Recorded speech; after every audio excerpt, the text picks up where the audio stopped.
오늘 이 아침에도 사랑하는 모든 성도들 가운데 하나님의 귀한 은혜와 또 하나님의 역사가 함께하게 되기를 주님의 이름으로 간절히 축원을 드립니다. 계속해서 천국에 대한 비유의 말씀이 이어져 가고 있는데요. 오늘 특별히 25장에는 이 종말에 대한 비유가 세 가지가 등장하고 있는데 그 첫 번째가 바로 이 열천에 대한 비유입니다. 아마 이 설교 많이 들어보시거나 아니면 또 여러분들 잘 아실 줄로 믿는데 오늘 이 열천이의 비유 가운데 가장 핵심적인 주제적인 말씀은 바로 깨어 있으라 라는 말씀입니다. 예수님도 이 말씀을 결론적인 말씀으로 주셨고 그리고 또한 특별히 이 종말에 대한 비유의 대부분의 어떠한 의미는 준비하며 또한 깨어있는 그런 영적인 자세를 우리 가운데 요청하고 있기 때문입니다. 오늘 본문에 있는 말씀을 조금 함께 깊이 있게 묵상하며 은혜 나누기를 원하는데 첫 번째는 바로 슬기 있는 처녀와 어리석은 처녀에 대한 부분을 우리가 다시 한번 생각해 봐야 될 것 같습니다. 특별히 성경에서는 예수님을 신랑으로 또한 믿는 자들을 신부로 비유하는 비유가 계시록에도 역시 다시 등장하고 있는데요. 오늘 본문에 있는 말씀 가운데 이 신랑을 맞이를 준비를 하고 있는 그런 처녀 이야기들입니다. 그런데 이 처녀가 다 신부들이냐? 아니요. 그 신부와 가장 친한 절친한 바로 친구들이라는 사실입니다.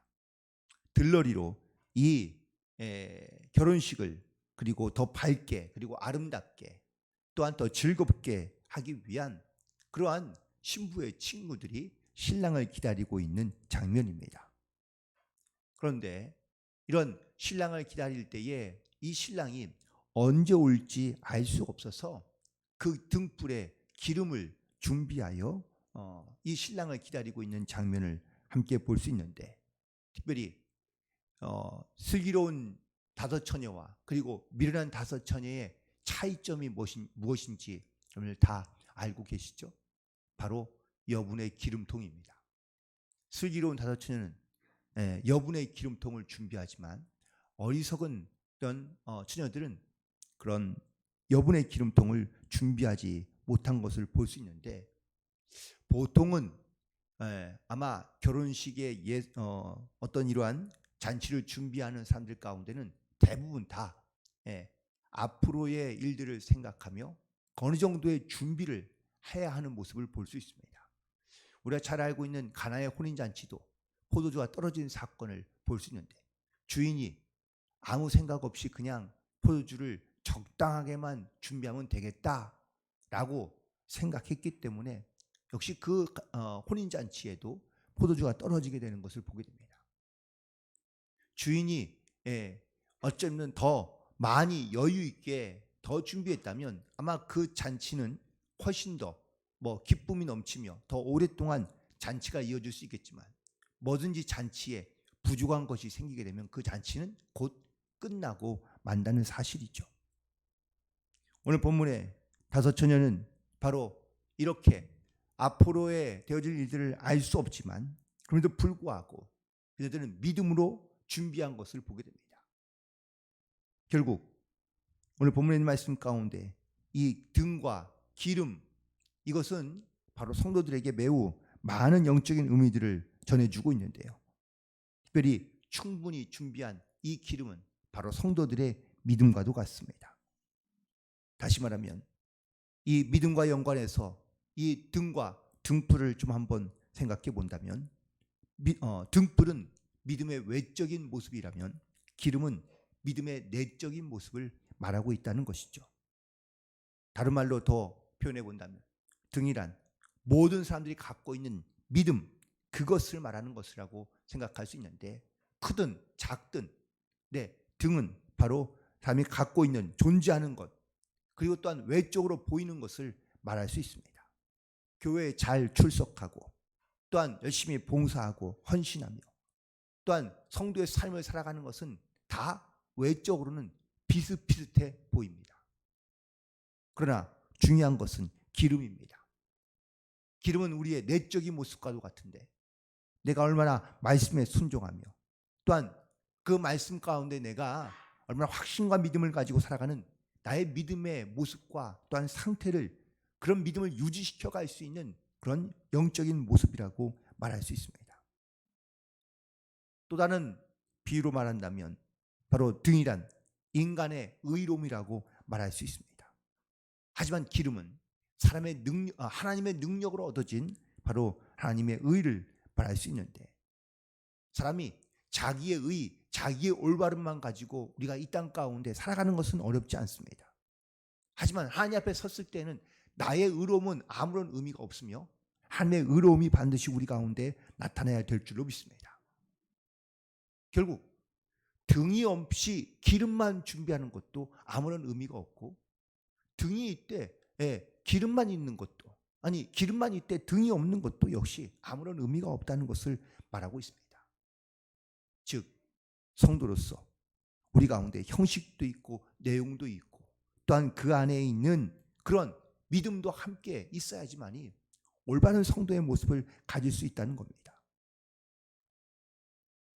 만약에 이 등만 가지고 있고 여분의 기름이 없다면 겉은 멀쩡해 보이지만 속은 아무런 영적인 어떤 이러한 능력이 없는, 그리고 등불을 밝힐 수 없는 그런 영적인 존재로 살아갈 수밖에 없기 때문에 우리가 반드시 이 기름으로 준비된 영적인 모습을 가지고 살아갈 수 있어야 될 줄로 믿습니다. 두 번째는 우리가 생각해 볼 것은 바로 신랑이 나타난 때를 우리가 함께 생각해 볼 수 있는데, 혼인잔치에서 이스라엘 풍습 가운데 이 신랑을 기다리는 풍습이 있는데요. 주로 결혼식이 낮에 이루어지는 것이 아니라 해가 지고 난 다음에 결혼식을 올렸다라는 사실입니다. 그런데 신랑이 언제 그리고 어떻게 올지 알 수 없습니다. 이 신랑이 왜 더디 왔을까요? 일부러 더디 왔습니까? 아니요, 그렇지 않습니다. 무엇인가 분명히 어떤 상황이 생긴 것이죠. 이 신랑이 더디 오는 것을 볼 때에 등불을 준비하며 또한 이 혼인잔치에 중요한 역할을 하고 있는 이 신부의 들러리를 10명의 처녀들이 등불을 다 준비했지만 신랑이 더디 오자 어떻게 했습니까? 다 졸며 잤다고 오늘 본문에 있는 말씀 5절에 기록되어 있습니다. 그런데 여기에서 우리가 주목해야 될 것은, 슬기로운 처녀들은 잠도 안 자고 기다렸냐? 아닙니다. 10명의 모든 처녀들이 다 함께 신랑이 더디 오자 함께 졸며 잔 것을 볼 수 있습니다. 즉 슬기로운 처녀든 아니면은 미련한 처녀이든 간에 다 신랑이 더디 올 때에 그들이 함께 졸며 잤다는 사실이죠. 이 말씀을 하시는 이유는 믿는 자든 아니면 믿음이 있건 없건 간에 우리가 다 주님을 사모하는, 그러한 신랑을 사모하며 기다리는 모든 사람들이 주님의 재림의 때가 분명 올 것은 알고 있지만 그때를 알 수 없기에 그들의 신앙도 믿음도 사실 이렇게 잠을 자는 것과 같은 모습을 가지고 살아갈 수 있다라는 것을 말씀하고 있습니다. 그러나 주님의 때가 반드시 온다면 그때에 일어나서 신랑을 맞이하게 되는데, 그때에 과연 그런 준비된 믿음을 가지고 또한 예비된 믿음을 가지고 하나님께 나아가며 또한 주님을 맞이할 수 있겠느냐라는 것을 말씀하고 있습니다. 특별히 6절에 있는 말씀에 보니까 드디어 밤중에 소리가 나되 신랑이 왔다라는 이야기를 듣자 10명의 처녀들이 다 같이 일어나 신랑을 마주하는 장면을 만나게 됩니다. 그러나 그 신랑을 맞이할 때에 5명의 처녀는 여분의 기름을 가지고 주님을 맞이하지만, 신랑을 맞이하지만 다른 미련한 5 처녀는 여분의 기름이 없어 결국은 안절부절하고 있는 것을 보게 됩니다. 저는 오늘 이 말씀을 통하여, 비유를 통하여 사실 이 신랑이 나타날 때에 어떠한 믿음의 준비를 갖고 있느냐에 따라서 그 주님을 맞이하는 방법이 다르게 되는 것을 보게 됩니다. 하지만 신랑이 늦게 더디 왔을 때에 사실 어쩌면은 이 모든 또 어쩌면은 기름을 준비하지 못한 다섯 처녀들에게도 어쩌면 이 신랑의 더디옴이 그들에게 주는 기회일 수 있습니다. 만약에 신랑이 더디 오는 것을 알았다면, 물론 여기서는 다 졸고 잤다고 말하지만, 만약에 조금 더 그 중에서도 지혜로운 처녀가 있었다면 그때라도 늦지 않았으니 가서 기름을 준비해 오면 됩니다. 그런데 그래도 이런 기회가 있음에도 불구하고 그녀들은 그냥 함께 졸며 자고 있는 것이 더 어리석고 미련한 모습의 한 부분이지 않을까라고 이렇게 깨닫게 됩니다. 따라서 우리가 준비할 수 있을 때, 아니 준비해야 될 것이 필요하다면 반드시 우리가 잘 준비하여 주님의 오실 때를 예배하며 또 주님 앞에 온전한 모습으로 나아갈 수 있는 그런 믿음과 지혜가 있는 모든 성도들이 되기를 주님의 이름으로 간절히 축원을 드립니다. 지금은 괜찮은 것 같고 지금은 아무런 문제가 없는 것 같지만 아닙니다. 주님을 만날 때에 우리가 준비되어 있지 않으면, 예비된 기름이 없으면 결코 신랑을 맞이할 수 없다는 이 진리를 깨닫고 우리가 주님 앞에 더욱더 준비함으로 나아갈 수 있게 되기를 간절히 소망합니다. 세 번째, 오늘 본문에 있는 말씀 가운데 생각해 볼 것은 바로 혼인잔치가 시작하고 난 다음, 그리고 난 다음에는 이 문이 굳게 닫혀 다시는 열리지 않는다라는 사실입니다. 놀랍게도 이 신랑이, 아니 이 어리석은 처녀들이 기름을 준비하러 드디어 밖으로 나가게 됩니다. 그리고 밖으로 나간 사이에 이 신랑은 들어오게 되고요. 그리고 이 잔치에, 혼인잔치에 문이 닫히게 됩니다. 다섯 처녀가 돌아와서 주인의 문을 두드리며 문을 열어달라고 얘기합니다. 아까 말했지만 혼인잔치에 이 들러리들은 바로 신부의 친구들입니다. 그런데 놀랍게도 그 문이 닫혀서 열리지 않습니다.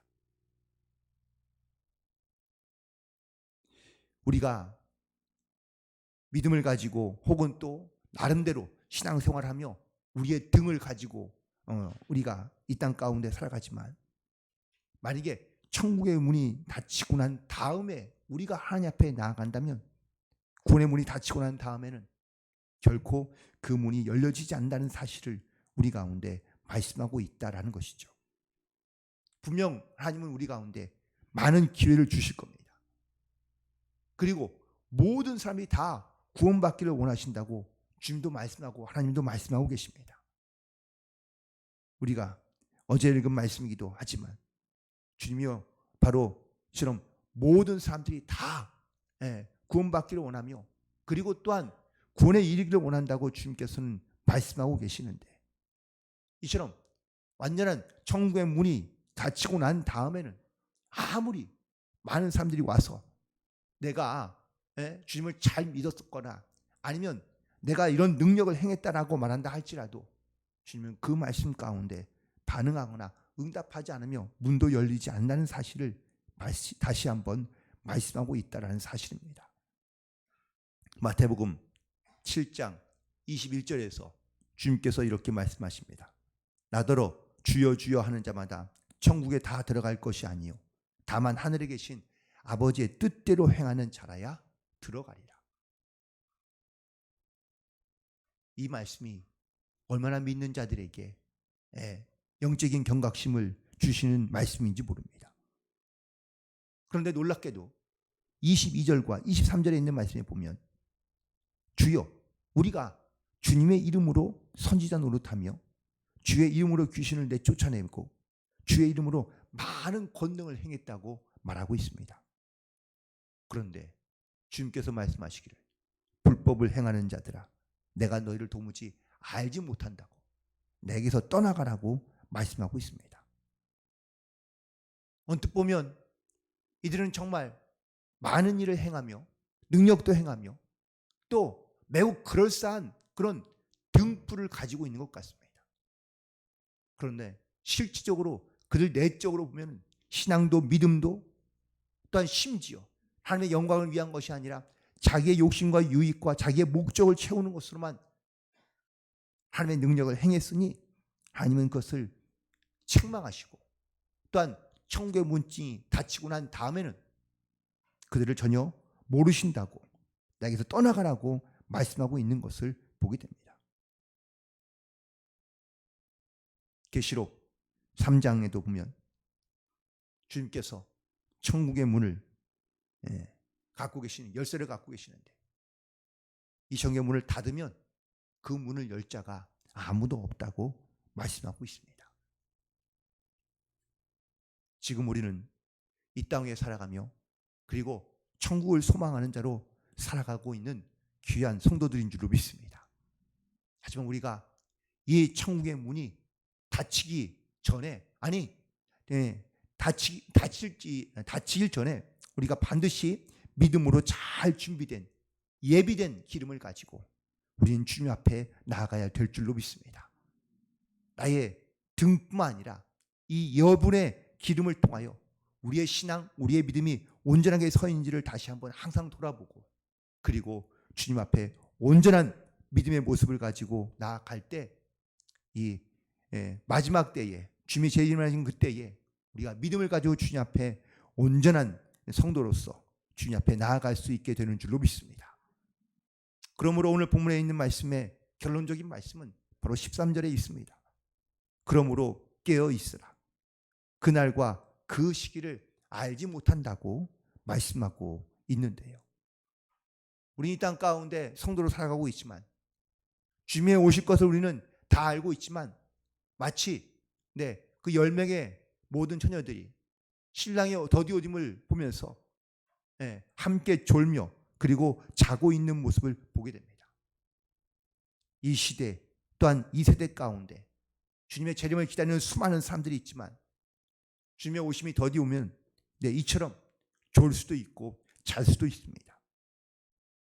하지만 그때에 영적으로 준비되어 있는 그런 믿음을 가진 사람과 또한 영적인 믿음을 갖지 않고 있는 사람의 차이가 바로 그 이후에 등장하게 되는데, 우리는 이렇게 슬기로운 처녀처럼 우리가 주님이 언제 오실지를 알 수 없기에 우리는 믿음으로 잘 준비된 여분의 기름을 가지고 우리는 주님 앞에 나가야 될 줄로 믿습니다. 특별히 우리가 어제 함께 읽은 본문 가운데 두 사람이 밭에서 일하고 있는데 한 사람은 데려감을 당하고 한 사람을 버림을 받는다고 말씀하고 있습니다. 맷돌질을 하던 두 여인이 한 사람은 데려감을 당하고 한 사람은 버림을 받는다고 말씀하고 있습니다. 똑같이 등을 준비하고 등불을 준비한 10처녀이지만 슬기로운 5처녀는 여분의 기름으로 잔치자리에 참여하지만 5명의 처녀들은 결국은 잔치에 참여하지 못하게 되는 것을 보게 됩니다. 결국 깨어있어 우리가 어떠한 영적인 준비를 해야 되는지를 우리 가운데 다시 한번 말씀하고 있는 부분입니다. 신부의 자격을 논하는 것이 아니라 오늘 말씀 가운데는 깨어있는 자, 잘 준비된 자, 여분의 기름을 가지고 이 잔치 가운데 들어갈 수 있는 자들을 바로 이 천국의 비유를 통하여, 종말의 비유를 통하여 우리 가운데 말씀하고 계시는데, 오늘 다시 한번 우리의 마음과 우리의 심령 가운데 내가 어떠한 영적인 준비를 통하여 하나님께 나아가고 있는지를 다시 한번 돌아보고 또한 결단하며, 그리하여 이 마지막 때에 주님이 오시는 그때에 언제 올지 알 수 없지만 그 주님을 향한 온전한 믿음을 가지고 승리하며 살아갈 수 있는 모든 성도들이 되시기를 간절히 소망하며 축복합니다. 나에게 기름이 부족하거나 아니면 떨어진다는 것을 안다면, 또 깨달았다면 반드시 그때에 준비해야 됩니다. 하지만 신랑이 오기까지를 기다리고 있다가는 우리는 여분의 기름을 준비하지 못할 수도 있습니다. 바라고 원한다면 나에게 지금 영적으로 나에게 부족한 것이 있거나 아니면 나에게 정말로 필요하다는 영적인 그런 모습이 있다면 반드시 그 영적인 준비를 통하여, 깨달음을 통하여, 또한 영적인 어떤 회복을 통하여 하나님 앞에 귀하게 아름답게 쓰임받을 뿐만 아니라 주님 오심을 기쁨으로 맞이할 수 있는 그런 모든 성도들이 되시기를 주님의 이름으로 간절히 축원을 드립니다. 기도하시겠습니다.